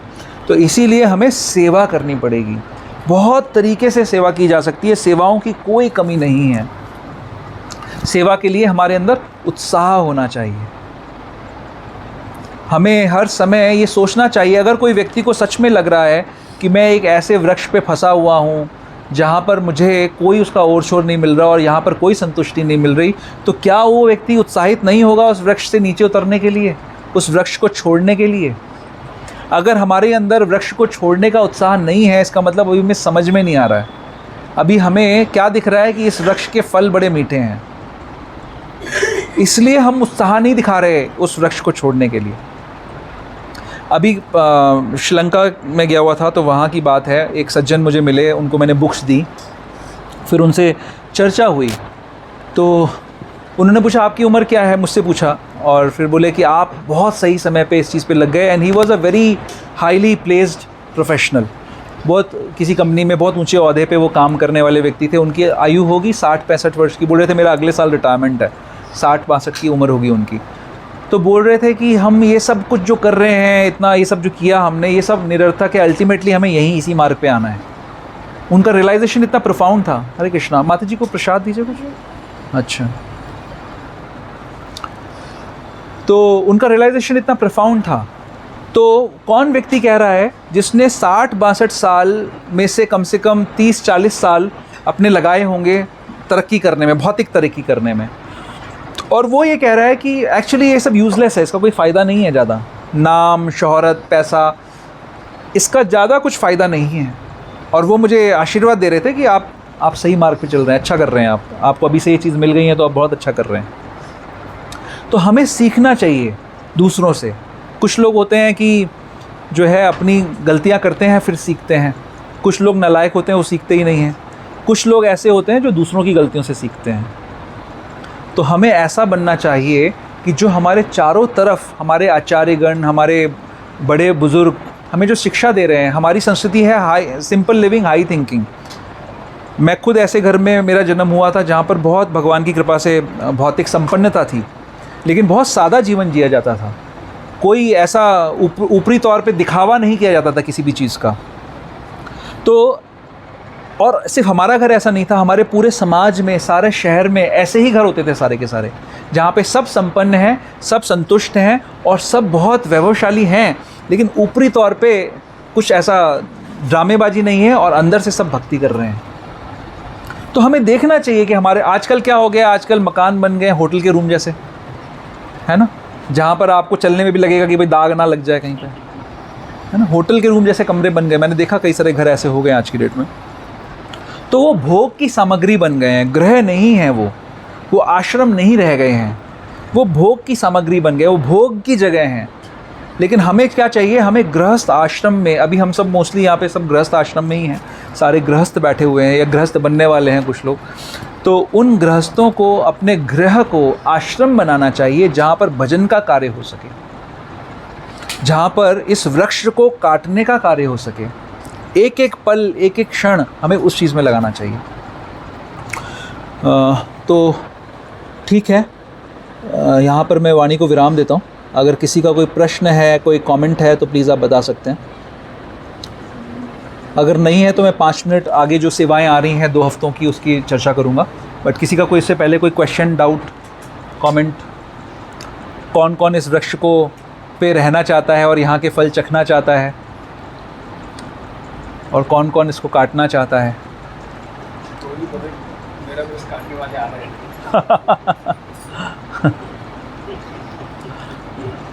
ठीक है, हाँ ये समझ जी, हाँ इस पे लिखा है कि हम इसको अनुभव नहीं कर सकते स्पर्श। हाँ। तो then जब हम उसको फील ही नहीं कर सकते तो काट कैसे सकते हैं? लेकिन आगे बताया ना, असंग शस्त्रेण, असंग शस्त्रेण से उसको काट सकते हैं। और वो जब हम वैष्णव एसोसिएशन में जाएंगे, हमें अनुभव नहीं हो रहा है। जैसे कोई व्यक्ति जब सोया हुआ है तो उसको अनुभव नहीं हो रहा है कोई भी चीज़ का, है ना, उसको आवाज़ लगाते हैं, ज़ोर से चिल्लाते हैं तो वो उठ जाता है। तो ऐसे ही गुरुजन हमें आवाज़ लगाते हैं, हमारी कर्णेंद्रियों के माध्यम से हमें जगाते हैं और हमें अनुभव कराते हैं। जैसे इंद्र को जब सूअर की योनि मिली तो उसको उसमें आनंद आ रहा था, वो नहीं छोड़ा, वो सोच रहा था मेरी पत्नी बच्चे या जो भी उसके रिलेटिव्स कि इनको कैसे छोड़ूं मैं इसको हाँ इनको कैसे छोड़ूं मैं, ये इनका क्या होगा मेरे बिना। तो ब्रह्मा जी उसको मारते हैं और लेके जाते ज़बरदस्ती कि चल तो ऐसे ही हम इतने ज़्यादा कंडीशनड हैं, हम इतने ज़्यादा प्रभावित हैं इस सिचुएशन में कि हम भूल रहे हैं कि हमारा रियल लक्ष्य क्या है। तो गुरुजन आते हैं, डांट लगाते हैं, पीटते हैं, भगवान थोड़े से कष्ट भेज देते हैं। भक्तों के जीवन में नहीं तो कष्ट क्यों आते हैं? राधा रानी के डायरेक्ट संरक्षण में है भक्त, फिर भी उनके जीवन में कष्ट आ रहे हैं। क्यों आ रहे हैं? क्योंकि वो भेजे जा रहे हैं, सीखो, समझो और निकलो यहाँ से। मत भूलो कि ये संसार है, ये भौतिक जगत है, यहाँ पे कष्ट हैं, मत भूलो। नहीं तो हमारी टेंडेंसी क्या है, बहुत जल्दी जरा सा थोड़ा प्रॉब्लम सॉल्व हुई, हम सोचते हैं अरे वाह मैं बादशाह बन गया, है ना। लेकिन भगवान बार बार रिमाइंडर भेजते रहते हैं कि नहीं, ये जगह वही है, यहाँ पे सुख नहीं है, निकलो यहाँ से। बार बार रिमाइंडर भेजते हैं उनको। ठीक है, यस प्रभु। एक रेफरेंस दिया कुंती महारानी का, हाँ कि कुंती महारानी कह रही हैं कि जब भी पांडवों पे, पांचों पुत्रों पे कोई विपदा आई तो भगवान के तो याद करते थे, उनका स्मरण करते थे।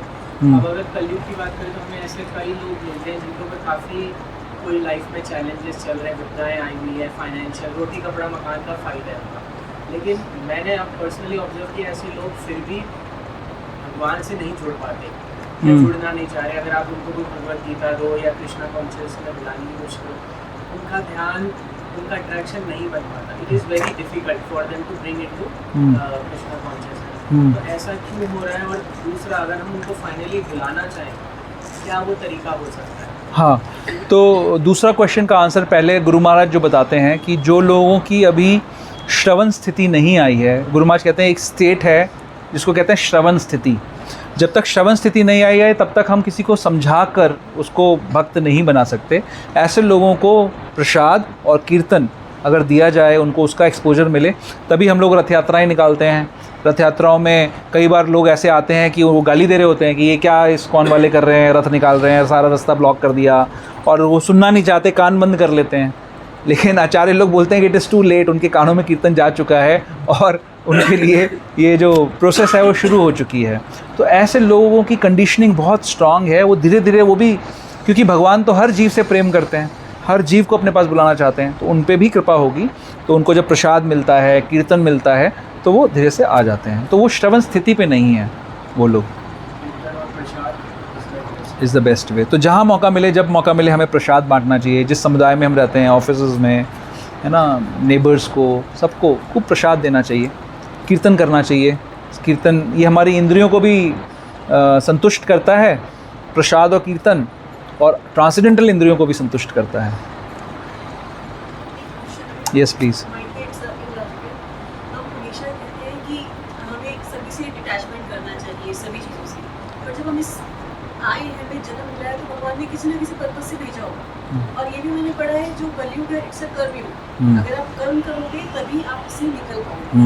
कर्म कैसे करते हो उसके लिए भगवान आपको बुद्धि देते हैं उस टाइम पर। हमें पता होता है कि हम किसी को चीट कर रहे हैं या फिर सही कर रहे हैं। It's up to you. That time भगवान जी देते हैं हमें कि हमारी मर्जी है, तुम्हें राइट लेना, लेफ्ट लेना। तो हम लोग कैसे डिटैचमेंट हो पाएगा कि अपनी फैमिली को हम लोग सब कुछ गिव अप कर दें? जैसे केवल मेरे माइंड में भी आता है, पिछले कुछ टाइम से मैं मतलब ज़्यादा हो गई हूँ, शायद मे बी मेरी 2 साल पहले जब एक्सीडेंट हुआ उसके बाद से मेरा कुछ ज़्यादा स्किल बढ़ा है। पहले था बट इतना नहीं था। पहले तो होता था कि मूड पे है तो पूजा की, अदरवाइज कोई नहीं, भगवान जी हमेशा साथ है मेरे, मुझे पूरा ट्रस्ट था, कुछ भी हो जाएगा वो मेरे साथ है। बट अब मुझे ऐसे कई बार लगता है कि सब कुछ छोड़कर एवरीथिंग लीव इट एंड भगवान की शरण में चले जाओ, बट फिर वही लाइफ से एक अटैचमेंट लगती है कि नहीं बेटे को नहीं छोड़ सकती, फैमिली को नहीं छोड़ सकती, तो वो कैसे होगा?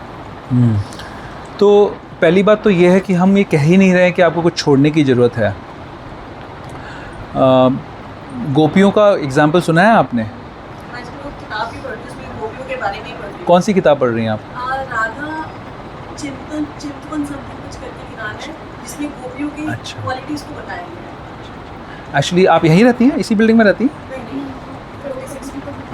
अच्छा, आपके तो आए हो। आपने कुछ बुक्स दिए थे इनको? हाँ वो दी थी, लेकिन मैंने अभी तो मेरे पास बहुत सारी मैंने ले रखी है, तो भी वो एक मैंने मेरी जिज्ञासा हुई थी राधा जी के बारे में जानने की, तो मैंने वो गीता प्रेस से ली है, उसमें राधा जी के बारे में जानने की कोशिश करी, उनका जो प्यार है कृष्ण जी के प्रति। एक्चुअली वो जो टॉपिक है ना, राधा कृष्ण का टॉपिक जो है वो बहुत ऊंचा टॉपिक है, और उसको ठीक प्रकार से अगर हम नहीं समझें तो हमारे को मिसकंसेप्शंस हो जाएंगे और हमारा नुकसान होगा। तो इसीलिए हम लोग, जैसे होता है ना, जैसे हम पहले 2+2 पढ़ते हैं, फिर 2-4 भी पढ़ते हैं, फिर क्वांटम भी पढ़ते हैं, क्वांटम फिज़िक्स भी पढ़ते हैं, और कैलकुलस भी पढ़ते हैं, ये सब पढ़ते हैं, है ना।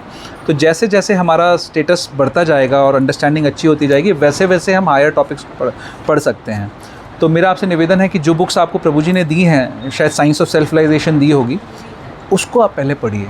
उसको आप पढ़ोगे ना, आपके 90% आपके जो डाउट्स हैं वो क्लियर हो जाएंगे, क्योंकि वो एक कॉन्वर्सेशनल फॉर्मेट में किताब है, और प्रभुपाद जी ने बहुत सारे बुद्धिजीवियों के संग में डिस्कशन किया है उसमें, तो बहुत सारी चीज़ें आपको क्लियर होंगी। लेकिन coming back to your original question now, तो जो गोपियाँ थीं, वो गोपियाँ हर एज की गोपियाँ हैं और अलग अलग कार्यों में लगी हुई हैं और सभी भगवान को प्रेम करती हैं। लेकिन गोपियों का एग्जाम्पल ये आता है कि वो जब अपने काम कर रही होती थी तो काम सारे कर रही होती थी, घर में खाना भी पका रही हैं, झाड़ू भी लगा रही हैं, बच्चों को भी पाल रही हैं, लेकिन उनका ध्यान हर समय भगवान की तरफ रहता था। तो वो कुछ छोड़ती नहीं थी, काम तो सारा करती थी और बल्कि अच्छे से करती थी, ताकि किसी को ये ना लगे कि हमारा ध्यान भगवान की तरफ है ना। तो पहली बात तो ये है कि हमारे, जैसे आप यहाँ बैठी हैं, यहाँ पर सारे के सारे गृहस्थ लोग बैठे हुए हैं, और ये सारे के सारे, कोई व्यापार कर रहा है, कोई नौकरी कर रहा है, गृहिणियाँ घर के काम कर रही हैं, सब अलग अलग, बच्चे स्कूल जा रहे हैं, सब काम हो रहे हैं साथ साथ में, लेकिन हर काम के पीछे केंद्र कृष्ण है।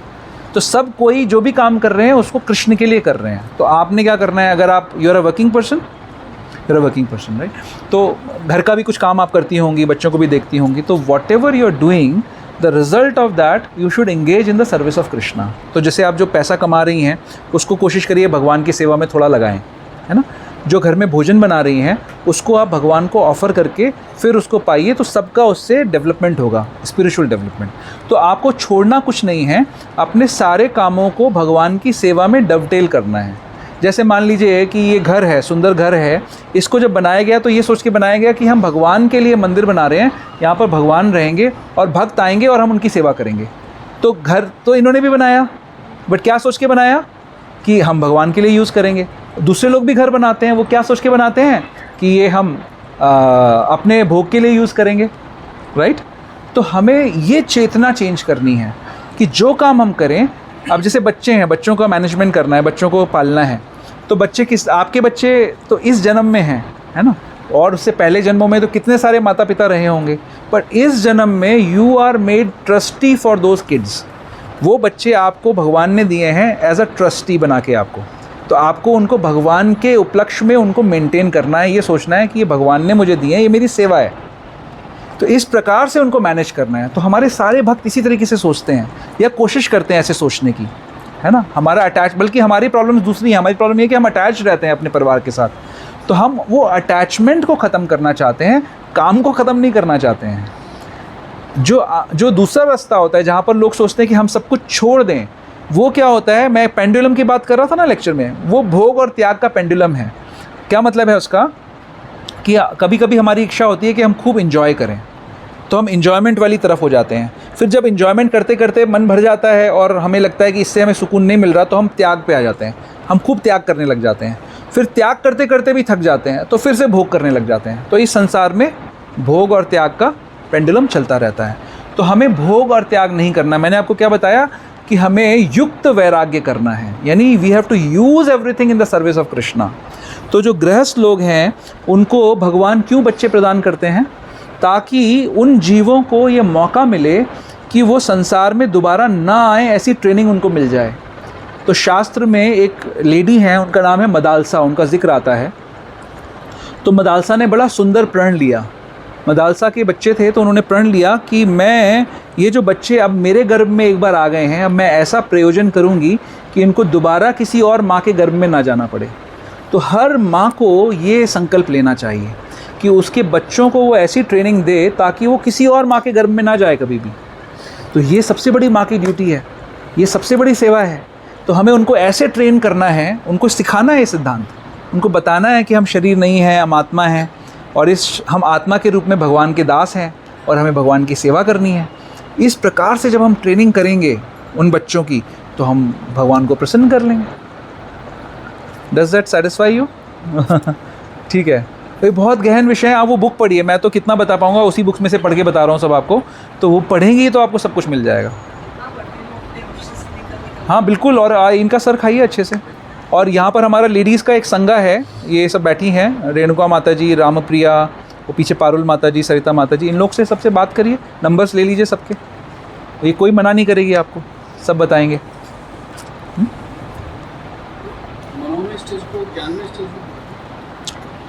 नहीं, कई बार ज्ञान में, विज्ञान में और फिर आनंद में ऐसे भी बोला जा सकता है। मनोमय तो स्पेकुलेशन, मेंटल स्पेकुलेशन की हाँ बोल सकते हैं, थोड़ा मिक्सचर है, कुछ जगहों पे बोल सकते हैं, इंटरचेंजेबली यूज़ कर सकते हैं। That is also mental speculation. मनोमय मेंटल स्पेकुलेशन पे ज्ञान वाली स्टेज जो है वो थोड़ा सा, जैसे कहीं कहीं पे प्रभुपाद जी इसको अन्नमय, प्राणमय, मनोमय, ज्ञानमय और विज्ञानमय, तो विज्ञान और आनंद एक ही चीज़ हो गई, जहाँ पर हमें पता है कि हम भगवान के दास हैं। विज्ञान उसको कहते हैं। विज्ञान क्या होता है? Basically practical application of knowledge. ज्ञान क्या है? कि मैं शरीर नहीं हूँ, मैं आत्मा हूँ। विज्ञान क्या है? कि उस आत्मा को क्या करना चाहिए, क्या उसका काम है, इसमें भगवान की जानकारी भी आ गई। तो विज्ञान में और आनंद में एक हो सकता है। और ज्ञान में ये जो अभी मैंने जैसे डिस्क्राइब किया, जिस जगह से डिस्क्राइब किया, वहाँ पे प्रभुपाद जी विज्ञान में जो स्टेज बोल रहे हैं वो ज्ञान में से कंपेयर की जा सकती है। मनोमय सेपरेट, अन्न में, प्राण में, मनोमय ये कॉमन है। उसके बाद कोई बोलेगा ज्ञान में और विज्ञान में, कोई बोलेगा विज्ञान में और आनंद में। तो ज्ञान में और मनोमय दोनों इंटरचेंजेबल नहीं, प्रभुपाद जी इसको अलग अलग जगह डिस्क्राइब कर रहे हैं। कृष्णा बुक में डिस्क्राइब किया है वैसे इसको 88th चैप्टर के अंदर बहुत अच्छे से।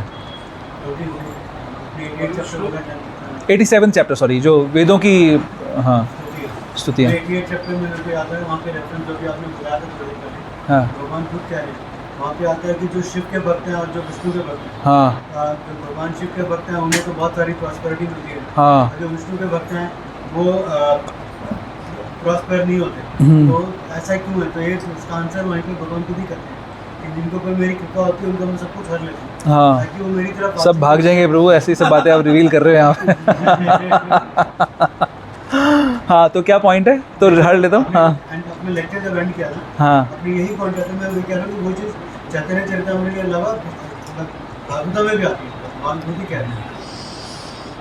एक्चुअली वो बहुत ऊंची स्थिति है जहाँ पे भगवान हर लें, क्योंकि हमें लगे कि अब हमारे पास हमें और कुछ चाहिए नहीं। लेकिन अभी तो मैं ये देख रहा हूँ कि भक्तों की भौतिक परिस्थिति इम्प्रूव हो रही है सबकी।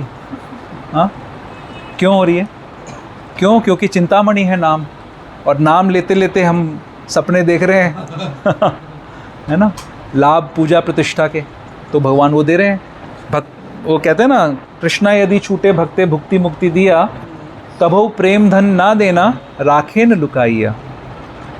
तो भगवान से भक्त, जब तक भक्त को तो सस्ते में छोड़ रहे हैं भक्त लोग भगवान को। भक्त लोग क्या मांग रहे हैं? भुक्ति मुक्ति, है ना। तो भगवान बोले लो भैया। तो जिस दिन भक्त उस उन्नत स्थिति पे पहुंचेगा जहाँ पे बोलेगा भगवान मुझे और कुछ नहीं चाहिए, मुझे आप चाहिए, तब भगवान फंस जाएंगे। तब तक भक्ति को छुपा के रखेंगे। तो अभी तो भक्तों की प्रगति अच्छी हो रही है। हाँ, उनको लग रहा है, उनका गड्ढा था, वो गड्ढा भरा हुआ है, तो उनको समझ में नहीं आ रहा कि वो प्रगति चल रही है उनकी। अगर कोई व्यक्ति अधोगति में जाने वाला होता और वो बच गया तो बेटरमेंट है कि नहीं है? अगर नुकसान होने वाला है 1 करोड़ रुपए का, किसी का नुकसान ना हो तो वो फ़ायदा है कि नहीं है? तो कोई, हमें ऐसा लगता है, हर भक्त को यही लगता है कि मेरे साथ तो कुछ हो ही नहीं रहा, ये तो किसी और की बात हो रही है। तो आपको जो श्लोक है ये भक्ति रसामृत सिंधु का है। 1 to 256 हाँ 1 to 255 एंड 256 भक्ति रसामृत सिंधु। यस प्रभु।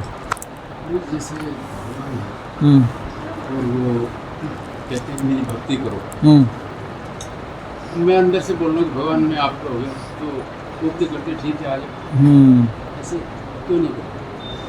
भक्ति करो, इतना नाम लो, जैसे आपसे कुछ चाहिए तो प्रभु जी माला दे तो आप तुरंत दे दोगे। आप ये कहोगे नहीं मेरी भक्ति कर, 2 घंटे मेरे पास बैठ, तो ये ज़्यादा नहीं है? प्रभु जी का प्रश्न बहुत अच्छा है। प्रभु जी कह रहे हैं कि हम अगर कोई भक्त कह रहा है कि हमें भक्ति चाहिए तो भगवान क्यों नहीं फटाक से दे देते हैं उसको भक्ति, इतना सब प्रोसेस क्यों लगा रखा है? तो पॉइंट ये है कि वो कह रहा है सिर्फ कि भक्ति चाहिए। जैसे मैं आपको उदाहरण देता हूँ, मंदिर में कभी आप तुलसी जी की आरती जब होती है तो तुलसी जी को जब लास्ट में जल चढ़ाना होता है तो मारकाट मच जाती है। हाँ वो वृंदावन में हाँ, सब जगह जहाँ भीड़ होगी वहाँ पे ऐसे भागेंगे लोग कि जैसे तुलसी जी के कितने महान भक्त हैं। आप सबके घरों में तुलसी रखी हुई है भैया, है ना? अपने घर पे तुलसी नहीं डालेंगे, जल नहीं डालेंगे तुलसी जी में, लेकिन वहाँ डालेंगे सब, और वहाँ पे सबको सबसे पहले डालना है। होता है? क्यों होता है? तुलसी जी में डल डालना होता है किसी को? जैसे मंदिर है इसमें तुलसी बढ़िया है, ये सब भाग ऐसा कुछ नहीं लगता है हम विशेष हैं, हमको डालना है, हम पहले करेंगे।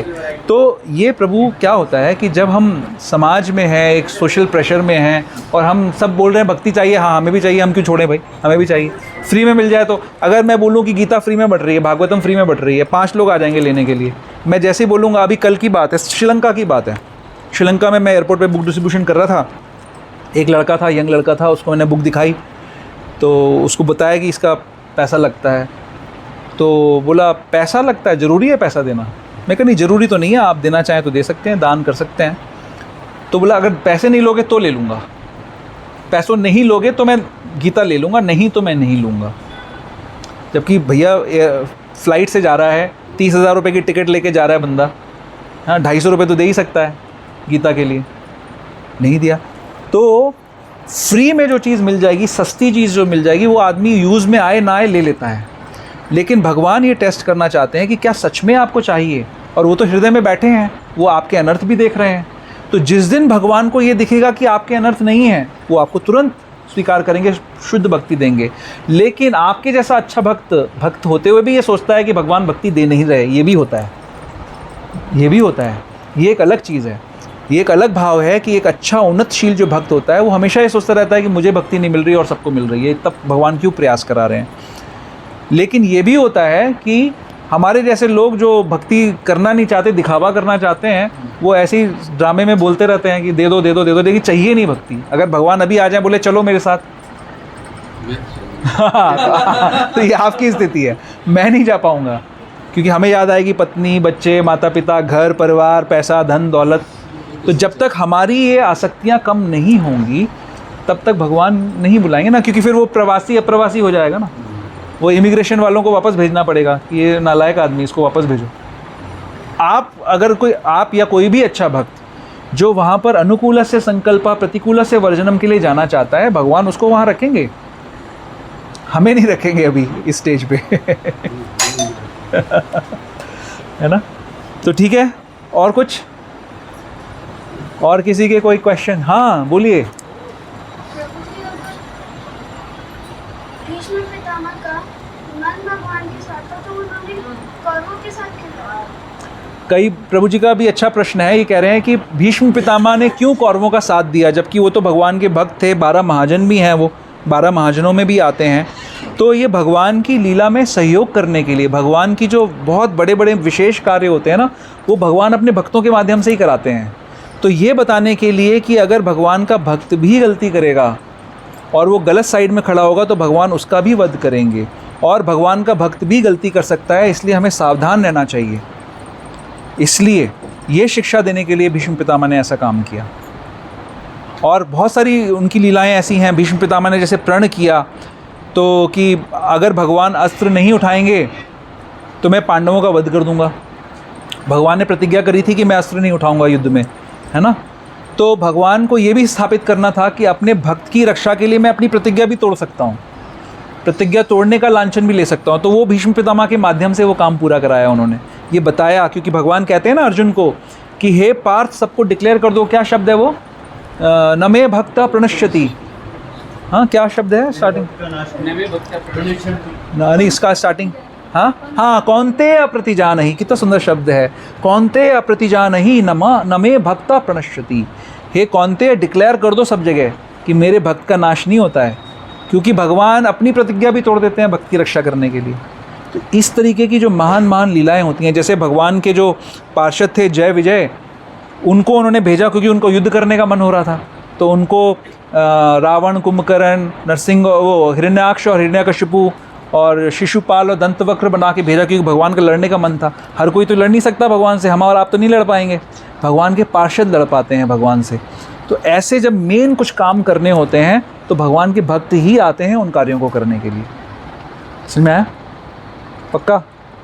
ठीक है। अगर पांडवों की तरफ होती तो वन साइड बोल रहा बैलेंस भी रखना है। हाँ ये भी बात है कि फिर कैसे सब भक्तों का कैसे विजय होती है और किस प्रकार से उनका नाम होता है ना, कि भीष्म पितामह सामने होते हुए भी नहीं जीत पाए वो लोग, ये भी तो स्थापित करना था।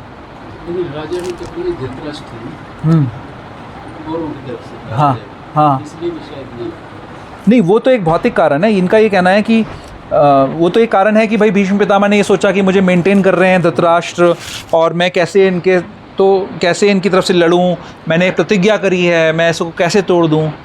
लेकिन भगवान ने अपनी लीला में दिखाया कि प्रतिज्ञा को भी तोड़ा जा सकता है हायर प्रिंसिपल के लिए। ठीक है, ओके, ठीक है, तो यहीं पे विराम करते हैं इसको, और हम लोग एक माला करेंगे और एक सुंदर भजन गाएंगे। तो आप लोग अपनी माला